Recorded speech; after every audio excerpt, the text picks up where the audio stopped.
WhatsApp guys, Pakistan में गृह युद्ध, पाकिस्तान आर्मी और अफगानिस्तान से रिलेटेड काफी न्यूज है इसके अंदर। आज की वीडियो है, लेकिन भैया इनकी सही रियलाइव करी है अफगानिस्तान में भी, तो करते साथ में एंजॉय। चैनल में तो प्लीज सब्सक्राइब और वीडियो कर दें लाइक। 1 2 3 गो। एक बार क्या होता है ना, एक चाइनीज, एक अमेरिकन और एक पाकिस्तानी, ये तीनों एक योगा टीचर के पास जाते हैं। टीचर बोलता है अमेरिकन से कि भाई तुम अनुलोम विलोम करो, तुम्हारा स्ट्रेस खत्म हो जाएगा। चाइनीज से बोलते हैं तुम सदगुरु का इनर इंजीनियरिंग प्रोग्राम करो, तुम्हारा स्ट्रेस खत्म हो जाएगा। फिर पाकिस्तानी का नंबर आता है, उससे योगा टीचर ने बोला कि पहले तुम शर्म करो, योगा बाद में कर लेना। भाई पाकिस्तान के अंदर इस टाइम जो हो रहा है ना, वो पाकिस्तान ने कभी सपने में भी नहीं सोचा होगा। पाकिस्तानियों की यही खास बात है, वो लोग सोचते ही तो नहीं है। इस वक्त पाकिस्तान में आग लगी हुई है। अफगानिस्तान के फॉरेन मिनिस्टर के भारत में आने के बाद से पाकिस्तानियों को इतनी मिर्ची लगी है कि उन्होंने हाल ही में अफगानिस्तान के कई इलाकों पर हवाई हमले किए, जिसमें काबुल, खोस्त, जलालाबाद और पख्तीका शामिल है। पाकिस्तानियों का मानना है कि जिस अफगानिस्तान को पाकिस्तानियों ने सहारा दिया, जिन्हें उन्होंने अपने देश में जगह दी, आज वो भारत के साथ क्यों बात कर रहे हैं। पर इसके जवाब में अफगानिस्तान के तबलीगी फौज ने पाकिस्तान की कई सीमा पोस्टों पर हमला किया और उनमें से कुछ पर कब्जा भी कर लिया। इनका सही हुआ है। Taliban and Pakistani forces have traded fire across the Afghan border, with Taliban officials saying their forces captured 3 Pakistani military outposts. Pakistan versus Taliban firefight rages on. Pakistan-Afghanistan border tensions rise after Pakistan's airstrikes on Taliban. Taliban forces now launch attack on Pakistan. Afghan सुरक्षा बलों ने पाकिस्तान के 58 सैनिकों को मारने का दावा किया है। हालांकि पाकिस्तानियों के हिसाब से उनके 23 सैनिक ही मरे हैं। पाकिस्तानी जनता का इसीलिए ये हाल है। अपनी बनियान में 56 छेद करवाने के बाद भी इनको लगता है कि भाईजान कम से कम थोड़ी इज्जत तो बची है।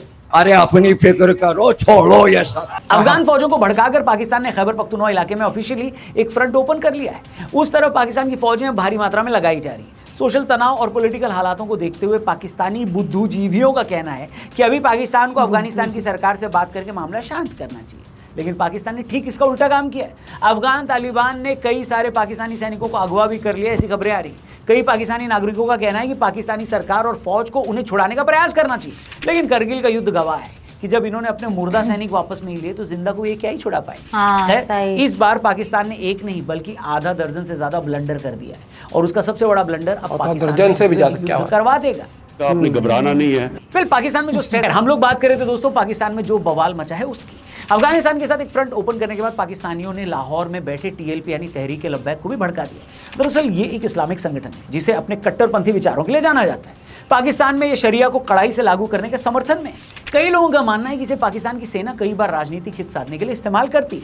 अब हुआ ये कि चीन की गोद से उछलकर पुराने अब्बा अमेरिका के साथ जाने के बाद से पाकिस्तानियों को लगा कि अब अब्बा हुजूर सब ठीक कर देंगे। इसी चक्कर में शहबाज शरीफ ने अमेरिका के राष्ट्रपति डोनाल्ड ट्रंप के गाजा शांति समझौते का भी सपोर्ट कर दिया, समर्थन कर दिया। इसी बात उनके हिसाब से गाजा के लोगों को अपनी जमीन मिलनी चाहिए और इजराइल को रहना ही नहीं चाहिए। इसी वजह से इन्होंने कई प्रदर्शनों का सहारा भी लिया। इसने गाजा में मारे जा रहे लोगों के लिए इस्लामाबाद के अंदर एक प्रोटेस्ट भी किया।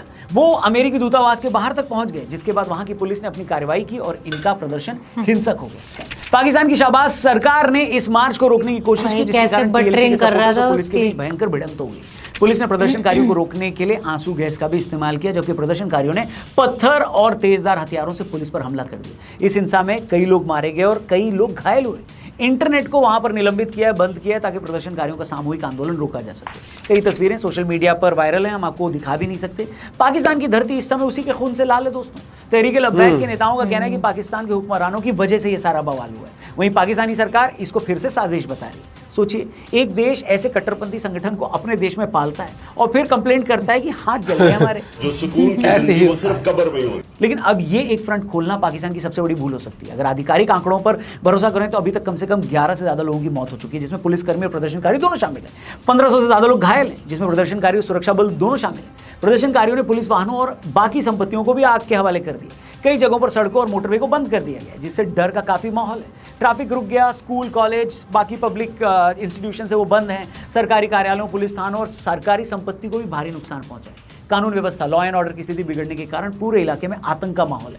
अब सुनने में ये काफी आपको डरावना लग रहा है, यही रह सकता है। पाकिस्तानियों की आम जिंदगी है। यही तो जुर्म है जस्ट हमें। अनदर गजा डे। मुद्दे पर टीएलपी ने अपनी सरकार और सेना के खिलाफ हिंसक प्रदर्शन तो शुरू किया है। तेजी से एक बड़े आंतरिक यानी इंटरनल संघर्ष की ओर भी ये लोग बढ़ रहे हैं। टीएलपी ने पाकिस्तानी सरकार और सेना पर इजराइल के साथ साजिश रचने का आरोप लगाया, जिससे प्रदर्शनकारियों ने लाहौर, इस्लामाबाद और रावलपिंडी में सेना के साथ सीधी टक्कर ली।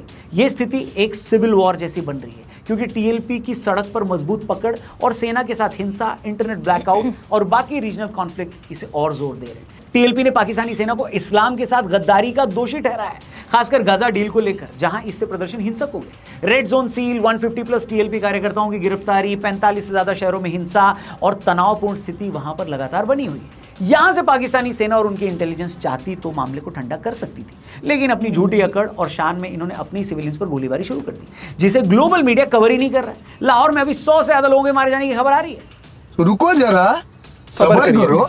पाकिस्तान की पुलिस और उनकी सेना स्थिति को कितना काबू में कर पा रही है, इसका अंदाजा आप इसी से लगा लें कि टीएलपी वालों ने इनकी गाड़ियां तक छीन ली।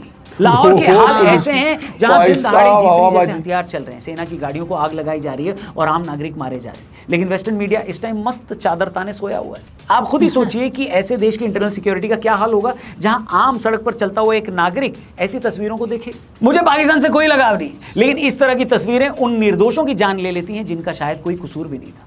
मगर मेरी इतनी सिंपैथी भी उस टाइम चली जाती है जब मैं इन पाकिस्तानियों की हरकतें देखता हूं। पाकिस्तान में अभी आग लगी है, लेकिन इसके बावजूद पाकिस्तान की सेना ने अखनूर रीजन में अपनी सेना के दम पर पाकिस्तानी आतंकियों को हमारे यहाँ घुसाने का प्रयास किया, जिसको हमारी सेना ने नाकाम कर दिया। लेकिन इस दौरान हमारे सैनिकों को वीरगति भी प्राप्त हुई। अगर आपको लग रहा है कि पाकिस्तानी फोर्सेस और इंटेलिजेंस एजेंसी इस लगती हुई आग को बुझा सकते हैं, तो शायद आपको अपना कोर्स करेक्शन करना पड़ेगा, क्योंकि अब पाकिस्तान के अंदर वहां के वकीलों और जेनजी ने भी प्रोटेस्ट को ज्वाइन कर लिया है। मुजफ्फराबाद और गिलगिट से इनके लड़ाके और सेना के लोग वापस भाग रहे हैं। पीओजेके में हो रहे विरोध प्रदर्शन पाकिस्तान के इंटरनल सिक्योरिटी के पर खच्चे उड़ा रहे हैं। ये मुरीदके का हाल भी आपको दिखाई देगा, ऐसा ही है। यहाँ 180 टीएलपी प्रदर्शनकारियों के मारी जाने की खबरें हैं। देश के पूर्व प्रधानमंत्री स्वर्गीय अटल बिहारी वाजपेयी ने अपनी कविता में एक बार कहा था कि औरों के घर आग लगाने का जो सपना वो अपने ही घर में सदा खरा होता है। पाकिस्तान आज इसका जीता जागता एग्जाम्पल बन चुका है। हो सकता है अपनी सैन्य ताकत और अपने अब्बा हुजूर अमेरिका के दम पर पाकिस्तान ये वाला हिंसा, ये प्रदर्शन रोक ले, लेकिन जो आग वहां लगी है वो चारों तरफ लगती चली जाएगी। ये तो उनके इंटरनल सिक्योरिटी में हाल है। बॉर्डर पर अफगानों के साथ ये फंसे हुए हैं, दूसरी तरफ हम बांस लिए खड़े हैं। वहीं पाकिस्तान का पॉलिटिकल सिचुएशन भी हमेशा की तरह डामाडोल है। शाहबाज शरीफ एक इलेक्टेड नहीं सिलेक्टेड पीएम है, जिनको आसिम मुनीर चला रहा है। वही मुनीर के लिए भी इस प्रदर्शन के बाद खुद को प्रूव करने का दबाव है, क्योंकि दुनिया के सामने उनके झूठ की पोल खुल गई है कि भैया इन्होंने ऑपरेशन सिंदूर रुकवाया। वही सेना जो 4 महीने में दूसरी बार पेली जा रही है, देखो उनको दिखाई दे रहा है। दूसरी तरफ भारत अपनी पूरी ताकत के साथ तैयारियों में लगा हुआ है। जिस हिसाब के हथियार हम इस टाइम बना रहे हैं, खुद हमारे यहाँ कई लोग आश्चर्य में हैं कि भाई ये हम लोग बना रहे हैं, ये हम सब कर रहे हैं। अगस्त 2025 में भारत ने indigenous multi-layered air defence weapon system का सफलतापूर्वक परीक्षण किया। यह system quick reaction surface to air missile, vertical short range air defence system और लेजर आधारित डायरेक्टेड एनर्जी वेपन के साथ बनाया गया, जो भारत की हवाई सुरक्षा क्षमता को और बढ़ाता है। अगस्त 2025 में भारत ने अग्नि 5 इंटरमीडिएट रेंज बैलिस्टिक मिसाइल का भी परीक्षण किया, जो लगभग 5000 किलोमीटर तक मार करने में सक्षम है और परमाणु हथियार ले जा सकती है। ध्यान देने वाली बात यह है कि इसका लॉन्च पैड एक ट्रेन की बोगी को बनाया गया है। अक्टूबर 2025 के अंत तक भारत के पास ध्वनि नामक हाइपरसोनिक मिसाइल का परीक्षण भी होने वाला है, जो मैक 6 के अधिक गति से भी उड़ सकती है और लगभग 10,000 किलोमीटर तक मार कर सकती है। यह मिसाइल भारत को हाइपरसोनिक मिसाइल क्लब में भी शामिल करेगी। यानी एक तरफ हमने अपने दुश्मनों को नापा है और दूसरी तरफ उसे दोबारा नापने की तैयारी में भी हम जुटे हैं। इन सब हालातों को देखते हुए कहा जा सकता है कि पाकिस्तान एक बार फिर से ऐसे मुकाम पर खड़ा है जहां इस देश के टुकड़े होने तय हैं। बाकी पाकिस्तान की इस हालत पर अगर आपको कुछ कहना है, कमेंट बॉक्स खुला हुआ है। और स्ट्रेस फ्री खुद का देश संभल नहीं रहा, और लेकिन हाँ हम कश्मीर वालों के लिए भी न्याय चाहते हैं। हम ये चाहते, क्या चाहते, तुम कुछ नहीं चाहते, अपना तो कर लो पहले है। तुम सिर्फ एक प्रोपेगेंडा चलाते हो। 2-4 लोग जो तुम्हारे हैं ब्रेन वॉश होता है, उनको सोचते हो कि उनको कश्मीर का वो चूरन खिला खिला के अपने उसमें रखेंगे मस्ती में। लेकिन जब उनको वाकई में कभी कभी, मतलब रोज नहीं, कभी कभी इनको जब रियलाइज होता है कि भैया हमारे साथ जाती हो रही है, हमारी सरकार ऐसा कर रही है, आर्मी गलत कर रही है, तो ये सड़कों पे आ जाते हैं। ये और फिर इनका माइंड डाइवर्ट, आप देखो इनका माइंड डाइवर्ट करने के लिए और ज़्यादा हरकतें करते हैं। अभी देखो टेररिज्म फैलाने के लिए बताया ना उन्होंने कि वहाँ से घुसाने की कोशिश करती, जो नाकाम हुई है। मैं बता रहा हूँ इनको फर्क ही नहीं पड़ता, देश चलाने से मतलब नहीं है इनको। बस ये है कि कुर्सियाँ हमारी बनी रहे, भीख हमें मिलती रहे, देश चलता रहे, और जब लोग प्रोटेस्ट करने आए तो हम थोड़ा सा धौंस दिखा दें या फिर हम क्या बोलते हैं माइंड डाइवर्ट कर दें। इनका कुछ नहीं हो सकता और ये देश के टुकड़े होंगे। ये लिखवा के ले लो, बलूचिस्तान अलग बनेगा। ये अभी पिटाई इसकी वहाँ से अफगानिस्तान से भी, सोचो इसके अफगानिस्तान और इंडिया दोनों से एक साथ पिटाई हो जाए, ये तो कहीं कभी ना रहे, क्योंकि इनके पास कैपेबिलिटी नहीं है। और यूएस इतना वो नहीं है जो अपने इतने महंगे वो पाकिस्तान जैसे उस पर खर्च ये करेगा। वो देश है, आपने बच्चे देखे होंगे ना, हाथ लगा के दिखा तू, जैसे पिटाई होती है ना, एग्जांपल उस दिन भागता है, रुक जा अभी बंदे बुला के लाता हूँ, बस तो फिर ये वो पिटाई आते ही करवा नहीं लेता अपने पहले दिन, उसके बाद पहुंच जाता है कहाँ पर, वहां पर क्या कहे, अमेरिका इन सब की, चाइना के पास है, फिर और वो कह देते हैं अरे कोई ना तुम्हें तो आदत है, पिटाई हो गई, बस बैठ एक बार थोड़ी सी अकड़ से दिखा दो, अकड़ वो दिखा नहीं सकते इंडिया के सामने, वो सिर्फ समझौता प्रस्ताव लेके आ सकते हैं, और जो कि इंडिया ने बिल्कुल खारिज कर दिया दोबारा भी। लेकिन इस हवाबाज आदमी ने, ये इनका जो प्रधानमंत्री है, ये वहां जाके अभी जो ये इसने इजराइल हमास वाला जो अभी ये पीस समिट करवा, ट्रम्प के पीछे खड़ा और ऐसे लल्लो चप्पो नहीं करते, वहां पर खड़ा होके नेक्स्ट ईयर के लिए भी नॉमिनेट कर रहा है। खड़ा नहीं, उसको नोबेल ट्रम्प पीस ने कहा प्राइज के लिए। आजा भाई बोल बिल्लू, तो बिल्लू आगे बोला ऐसे, ट्रम्प वहां पर सो रहा है, जो लिख के देते क्या ये सारी चीज वही बोल रहा है कि इन्होंने क्या बोलते हैं, और उसकी भाषण सुनना, इंडिया पाकिस्तान के बीच में क्या बोलते हैं, बहुत बड़ी महत्व था इनका बॉर्डर को आने में, सीज़फायर वरना सबको पता है कि 2 न्यूक्लियर देश हैं ये दोनों, और कोई कुछ बताने को भी नहीं रहता, ऐसी सिचुएशन पहुंचे, ऐसी सिचुएशन में नहीं पहुंचता। सबसे पहले तो तू उस देश को छोड़ के भागता, तू इंग्लैंड मिलता अपने भाई के साथ, ठीक है, और दूसरा इसका ये जितने भी इनके आर्मी वाले सबसे पहले अपनी वो पतलून उतार के सरेंडर कर रहे होते हैं, जितनी इनकी हवाबाजी है, जैसे ही इनकी पिटाई होती है उनके कोई नहीं आएगा ना, सबसे पहले सरेंडर करेंगे। ये तो इंडिया ने बख्श दिया इनको उस टाइम पर। आप अपना पॉइंट भी शेयर कर सकते हो। Bye, take care.